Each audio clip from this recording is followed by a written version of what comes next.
Gila banget sih ini. Aku habis nonton videonya MrBeast yang saat ini lagi rame dibahas di mana-mana. Dan rasanya setelah nonton video MrBeast itu kayak kok jahat banget ya si dia ini. Dan aku yang nonton juga berasa jadi jahat banget aku ini. Kok bisa ya nonton acara yang mengeksploitasi manusia cuma buat konten? Dan ini dilakukan sama YouTuber dengan jumlah subscriber terbanyak, dengan jumlah view ratusan juta. MrBeast atau biasa kita sebut Tuan Buas. Banyak yang bilang alasan MrBeast berhasil meraih kesuksesannya sebagai seorang YouTuber karena kontennya yang suka bagi-bagi duit. Padahal enggak. Soalnya kalau emang rahasia kontennya sukses ada di bagi-bagi duit, yang bikin konten serupa harusnya sekarang udah sesukses MrBeast dong. Tapi enggak tuh. Karena sebenarnya alasan MrBeast sesukses sekarang karena dia mengeksploitasi manusia dalam kontennya.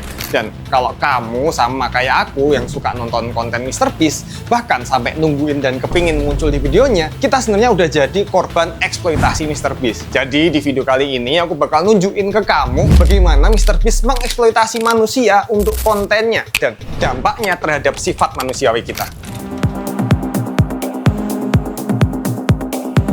Siapa sih yang nggak tahu MrBeast? YouTuber dengan subscriber terbanyak di dunia dengan total 342 juta. Minimal tahu lah MrBeast yang sering bikin konten dengan hadiah uang yang fantastis, tantangannya ekstrim, pernah bikin Squid Game in real life, dan tahun lalu ada tiktokers Indonesia yang mau ngalahin MrBeast. Gua tekanin sekali lagi, gua akan tetap ngalahin MrBeast, mengharumkan nama bangsa Indonesia di mata dunia. Tapi sebenarnya udah 2025 belum berhasil tuh ngalahin MrBeast. Nah, MrBeast yang akrab dipanggil Jimmy sama teman-temannya ini aslinya udah mulai bikin konten YouTube dari usia 13 tahun. Lalu saat usianya 18 tahun, Jimmy memutuskan untuk berhenti kuliah demi fokus di karir YouTube-nya. Dari situ obsesinya berlangsung. Jimmy mengaku bahwa dia menghabiskan hari-harinya selama 5 tahun itu cuma fokus untuk memahami YouTube doang. Dari mempelajari cara algoritma YouTube merekomendasikan video, memahami tipe konten apa yang memiliki penonton terbanyak, mempelajari cara terbaik mempertahankan fokus penonton, dan cara membuat video dengan view terbanyak. Yang mana kalau kita lihat jumlah view video MrBeast sekarang yang bombastis ini, terbukti bahwa Jimmy berhasil memahami YouTube dan menerapkannya ke video-videonya. Sayangnya yang kita tidak sadari sebagai penonton, untuk mendapatkan video dengan ratusan juta view, MrBeast telah mengeksploitasi kita. Bukan sekedar mengeksploitasi para peserta di dalam kontennya, kita juga kena sebagai penonton. Jadi sebenarnya ada apa sih di balik konten bagi-bagi duit MrBeast ini?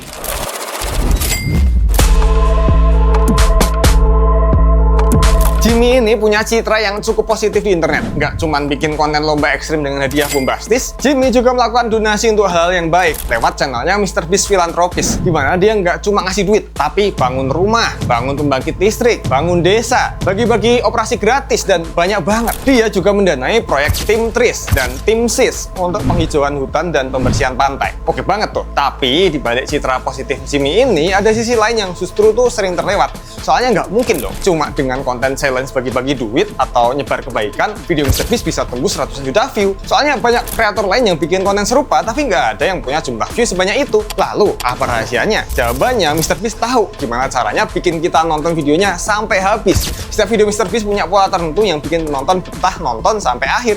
Mulai dari tantangannya yang ekstrim, hadiah yang bombastis, sampai ceritanya yang seru. Intinya MrBeast setiap videonya tuh selalu buat kita penasaran untuk tahu ending videonya. Dan itulah cara MrBeast mendapatkan view yang tinggi. Masalahnya, demi penonton tetap nonton sampai akhir, MrBeast membutuhkan cerita yang menarik nih dalam videonya. Dan karena kebanyakan videonya adalah challenge, mau nggak mau MrBeast harus menemukan player yang nggak cuma menarik sifatnya, tapi juga punya alasan kuat untuk bertindak nekat untuk menghibur penonton. Alias MrBeast memanfaatkan sifat mau menang, rakus, dan putus asa para pemainnya untuk mendapatkan konten yang bagus. Itu pun terbukti dari behind the scene produksi MrBeast. Dari awal seleksi pemain, dirinya mencari pemain yang kira-kira punya ambisi untuk menang. Dan selama produksi, ada tim khusus yang memantau orang-orang yang kira-kira penuh drama, ambisi, dan cerita sedih untuk dijadikan fokus utama ceritanya, supaya ya menggait penonton. Yang mana hal seperti ini tuh udah terlihat sering di video-video sebelumnya. Tapi di acara TV terbarunya yang bareng sama Prime, Beast Games, eksploitasi ini tuh kerasa ekstrim banget karena acara tersebut menampilkan pemain yang bersaing dengan cara yang hampir nggak manusiawi. Dari manipulasi, nipu, bahkan melakukan tindakan licik. Semuanya demi kemenangan. Pas nonton tuh kayak lagi lihat sabung ayam tapi versi manusia. Ini tuh sadis, tapi anehnya ya tetap menghibur.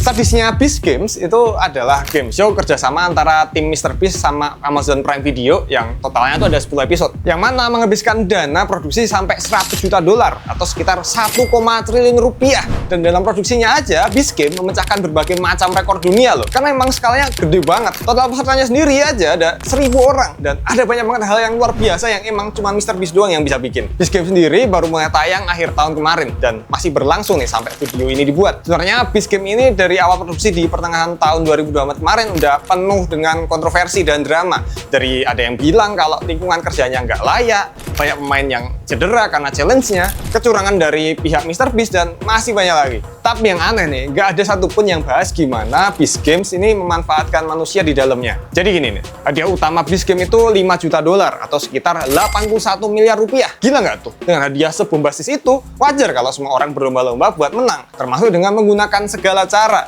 dari berkhianat, manipulasi, atau bersikap licik. Gila, itu psikologi para pemainnya benar-benar dimainkan selama Beast Games. Selain itu, banyak keputusan tentang kemenangan atau kekalahan yang ditentukan lebih sama keberuntungan, bukan oleh skill atau kemampuan dan keterampilannya. Yang lebih parah adalah MrBeast justru memberikan hadiah kepada mereka yang mengkhianati tim mereka. Kayak ini nih, di salah satu challenge MrBeast nawarin 1 juta dolar buat kapten tim. Tapi kalau mereka nerima uang itu, 60 anggota mereka bakal tereliminasi. Kan gila banget nggak tuh? Ditawari uang segitu banyak, masa nggak tergoda? Terus nih, ada permainan yang dimana pesertanya dikelompokkan jadi 3 orang per tim, dan timnya dimasukkan ke dalam ruangan kosong yang isinya tuh borgol. Dan ternyata permainannya adalah mereka diberikan waktu 4 jam buat memutuskan siapa yang harus diborgol di situ supaya tereliminasi. Jadi itu gila banget, ada banyak banget fitnah dan tipu-tipu. Akibatnya beban mental yang dialami para pemain tuh jauh lebih berat daripada game-game yang lain. Dan yang lebih aneh lagi nih, kita yang nonton kok seru juga ya, malah merasa terhibur lihat mental orang disiksa. Ya,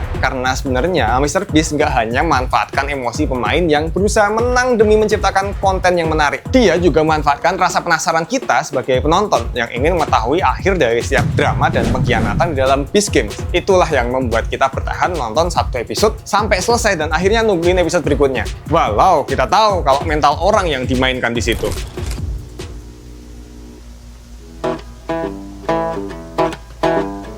Perasaanku waktu nonton Beast Games ini tuh ketika orang-orang lagi berjuang mati-matian dan merasa terhibur tuh, itu sama dengan yang dirasakan orang Romawi dulu waktu lagi nonton Gladiator apa ya. Tapi kalau Gladiator tuh sadis karena melawan singa, kalau Beast Games ini sadis karena memainkan psikologi pemainnya. Fenomena ini dikenal dengan istilah Schadenfreude, istilah dalam bahasa Jerman yang berarti rasa puas atau bahagia ketika melihat penderitaan orang lain. Dan ini udah jadi sifat dasar manusia. Jadi wajar aja kalau kita merasa terhibur nonton Beast Games dan video MrBeast yang pakai formula yang sama. Apalagi tim produksi MrBeast tahu persis gimana cara mengemas cerita yang dramatis. Pemain dengan latar belakang sedih, drama konflik antar peserta, klimaks yang penuh ketegangan, semua elemen ini dimanfaatkan untuk memanipulasi emosi kita. Ditambah dengan editing yang bikin hasil akhir videonya tuh makin menarik buat ditonton sampai akhir. Tapi kalau kita terlalu sering nonton tayangan yang kayak gini, yang memanfaatkan penderitaan pemainnya untuk menarik penonton, apakah kemampuan empati kita sebagai manusia akan terpengaruh? Apalagi karena Beast Games tuh hanya permulaan. Karena apabila teknik manipulasi emosi yang digunakan MrBeast untuk mempertahankan penonton terbukti berfungsi, tentu TV dan media lain akan ikut-ikutan berbondong-bondong membuat program dan acara yang menggunakan teknik serupa.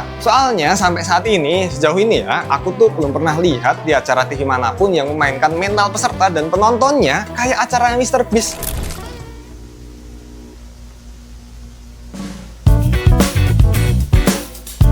Apa yang akan terjadi kalau konten yang seperti ini terus berkembang dan menjadi sesuatu hal yang normal? Ya, walaupun sampai saat ini belum ada satupun orang maupun organisasi yang bisa membuat sebuah acara game seperti MrBeast, baik dari skala, perencanaan, dan hasil akhir yang menarik, belum tentu kan situasi seperti ini akan bertahan selamanya. Apakah kita akan terbiasa melihat orang yang butuh duit berlomba-lomba mendapatkan uang hadiah sambil mentalnya dimainkan? Dan kalau udah terbiasa, apakah kita akan kehilangan empati kita sebagai manusia? Sayang banget loh aku melihat Beast Games itu mengarah ke arah eksploitasi seperti ini. Karena jujur ya, kalau aku lihat usahanya buat bikin konten tuh gila banget, beneran niat. Dan semua itu udah disesuaikan dengan minat penonton agar bisa mencapai view yang tertinggi. Berarti kan bisa dibilang ya, konten MrBeast ada karena kita sebagai penonton yang mau. Atau gimana menurut kamu? Apa mending kita balik nonton sinetron Indonesia aja? Tapi kalau nonton sinetron malah bikin bodoh. Nih, aku udah bahas nih di video aku yang ini nih, soal bagaimana sinetron tuh bisa nurunin IQ kamu. Ditonton ya, ini bahaya banget soalnya.